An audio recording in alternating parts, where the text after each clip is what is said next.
Assalamualaikum warahmatullahi wabarakatuh. Pada kesempatan kali ini kita akan membahas tentang getaran, gelombang, bunyi dalam kehidupan sehari-hari. Kita mulai ya. Yang pertama akan Ibu sampaikan tentang kompetensi dasar, yaitu untuk menganalisis konsep getaran, gelombang, dan bunyi dalam kehidupan sehari-hari, termasuk sistem pendengaran manusia dan sistem sonar pada hewan. Adapun tujuan pembelajarannya, yang pertama, kalian dapat menjelaskan pengertian getaran dengan benar, dapat menyelidiki peristiwa getaran bandul dengan benar, mampu menghitung frekuensi, kemudian mampu menjelaskan pengertian gelombang, mampu menyelidiki peristiwa gelombang dengan benar, menjelaskan karakteristik gelombang transversal dengan benar, menjelaskan karakteristik gelombang longitudinal dengan benar, menghitung panjang gelombang dan kecepatan gelombang dengan benar, serta melakukan percobaan dengan membedakan panjang gelombang transversal dan juga gelombang longitudinal. Badan Meteorologi, Klimatologi, dan Geofisika BMKG melaporkan ya.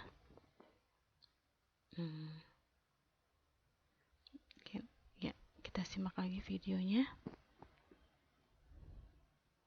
Badan Meteorologi, Klimatologi, dan Geofisika BMKG melaporkan terjadi gempa berkekuatan 6,3 skala Richter. Gempa berpusat di 179 km dari Sukabumi, Jawa Barat.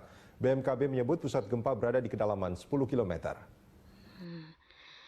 Selengkapnya bisa kalian buka melalui YouTube dengan alamat situs ini ya.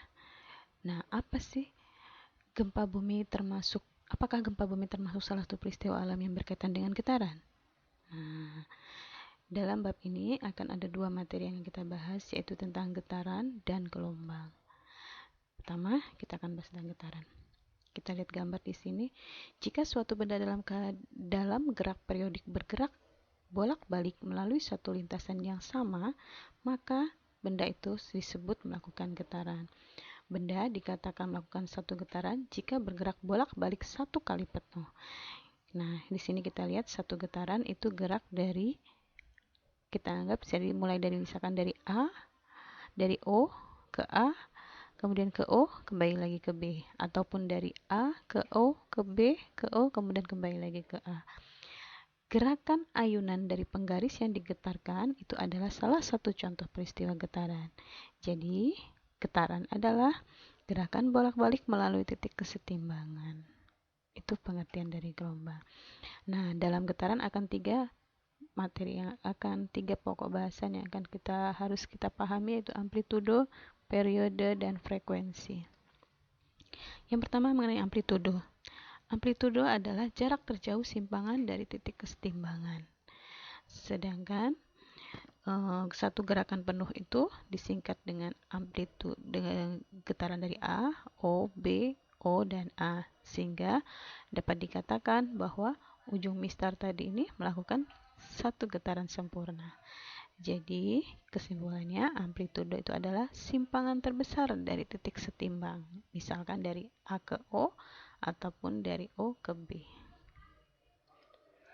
Periode getaran. Nah, ini misalkan kamu melepaskan suatu batu di titik A, kemudian kamu mengukur waktu dengan menggunakan stopwatch. Nah, waktu yang diperlukan untuk membuat satu getaran dari A, B, ini ya, dari A, B, C, kemudian kembali lagi ke B, itu adalah 2 detik. Maka waktu yang dibutuhkan untuk membuat satu getaran disebut namanya periode. Untuk mengukur periode getaran bisa dirumuskan dengan persamaan bahwa T sama dengan T kecil dibagi dengan N, di mana T adalah periode dengan satuan sekon, T adalah dengan waktu yang diperlukan dalam waktu detik, dan N adalah jumlah getaran. Berikutnya, frekuensi getaran. Sejumlah getaran dilakukan setiap detik itu namanya frekuensi. Jadi jumlah getaran yang dilakukan setiap detik itu dinamakan dengan frekuensi.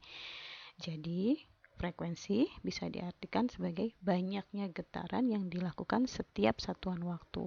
Dirumuskan ini, F sama dengan N dibagi T, di mana frekuensi memiliki satuan Hertz, T adalah waktu dengan satuan sekon, dan N adalah jumlah getaran. Berikutnya tentang gelombang. Coba kita perhatikan gambar berikut ini. Misalkan kamu menjatuhkan kerikil ke dalam kolam air yang tenang. Kerikil itu akan menimbulkan usikan pada air. Dan usikan tersebut merambat pada permukaan air dalam bentuk gelombang. Jadi secara umum, gelombang itu berasal dari usikan. Kita perhatikan gambar ini. Apa yang dibawa gelombang ketika bergerak? Gelombang membawa energi dari satu tempat ke tempat lain. Sehingga harus diingat bahwa gelombang berasal dari gerak usikan seperti percobaan tadi. Dan benda yang bergerak memiliki energi. Seperti digambar di samping ini. Jika kita memberikan energi dan mendorong roboh batu bata yang berada di ujung, maka energi tersebut akan berpindah melalui batu bata yang tertimpa dan menimpa batu bata yang lainnya. Dari sini bisa disimpulkan bahwa gelombang adalah usikan yang merambat dengan energi tertentu dari satu tempat ke tempat lain. Nah, jenis-jenis gelombang itu berdasarkan medium perantaranya, ada gelombang mekanik dan gelombang elektromagnetik. Gelombang mekanik ini memerlukan medium dan gelombang elektromagnetik ini tidak memerlukan medium. Berdasarkan medium untuk merambat, gelombang dibagi menjadi dua, yaitu ada gelombang transversal dan juga ada gelombang longitudinal. Sedangkan berdasarkan amplitudonya, gelombang dibagi menjadi dua, yaitu gelombang berjalan dan gelombang diam atau stasioner. Yang akan kita bahas pertama gelombang mekanik. Gelombang mekanik itu gelombang yang memerlukan medium untuk merambat. Contohnya ada gelombang air, gelombang bunyi, gelombang pada tali, atau gelombang pada selingki. Gelombang itu ditimbulkan oleh adanya getaran mekanik sehingga disebut dengan gelombang mekanik. Kemudian untuk gelombang elektromagnetik, ini gelombang yang tidak memerlukan medium perantara, misalkan gelombang yang dipancarkan oleh satelit bumi, kemudian gelombang cahaya matahari sampai ke bumi. Untuk gelombang transversal itu adalah, coba perhatikan, ketika kita menghentikan ujung tali sementara ujung lainnya terikat, maka terbentuk gelombang yang menjalar dari ujung yang kita pegang ke ujung yang terikat di pohon. Gelombang pada tali merambat secara horizontal dengan arah getarannya vertikal. Sehingga dengan demikian arah rambatan gelombang dan arah getarannya saling tegak lurus. Inilah yang disebut dengan gelombang transversal, yaitu gelombang yang arah rambatannya tegak lurus terhadap arah getarannya. Ini bentuk dari gelombang transversal. Jadi ada bukit dan juga ada dasar atau lembah. Ini arah perambatannya. Kemudian ini adalah amplitudonya. Berikutnya gelombang longitudinal. Ini contohnya ada, kita amati pada selingki. Ketika selingki digerakkan, selingki akan merambat gelombang yang arahnya searah dengan arah rambatannya. Sehingga gelombang longitudinal itu dapat diartikan sebagai gelombang yang merambat searah dengan arah rambatannya. Gelombang berjalan itu gelombang yang memiliki amplitudonya tetap, yaitu contohnya nih. Kita lihat di sini. Contoh gelombang berjalan adalah gelombang yang terjadi pada tali yang dihubungkan dengan pegas yang bergetar. Ini contoh gelombang diam atau gelombang stasioner. Untuk menghitung panjang gelombang dirumuskan dengan panjang gelombang sama dengan kecepatan dibagi dengan frekuensi, atau panjang gelombang sama dengan cepat rambat dikali dengan periode. Ada beberapa aplikasi getaran gelombang dalam bentuk teknologi. Yang pertama, sonar, yaitu biasanya digunakan untuk mengukur kedalaman laut. Kemudian terapi ultrasonik, yaitu terapi yang digunakan dalam keperluan medis untuk memecahkan endapan batu pada pelita batu ginjal. Kemudian ada juga pembersih ultrasonik, ini untuk membersihkan benda-benda seperti perhiasan, jam tangan, alat bedah, dan sebagainya. Kemudian ada sonifikasi, yaitu proses pemberian energi gelombang ultrasonik pada suatu bahan. Nah, terima kasih sudah menyimak pelajaran hari ini. Jangan lupa nanti kerjakan LKPD-nya akan Ibu bagikan ya. Dan kirimkan hasil kegiatan melalui WA Group atau Google Form. Ibu akhiri, wassalamualaikum warahmatullahi wabarakatuh.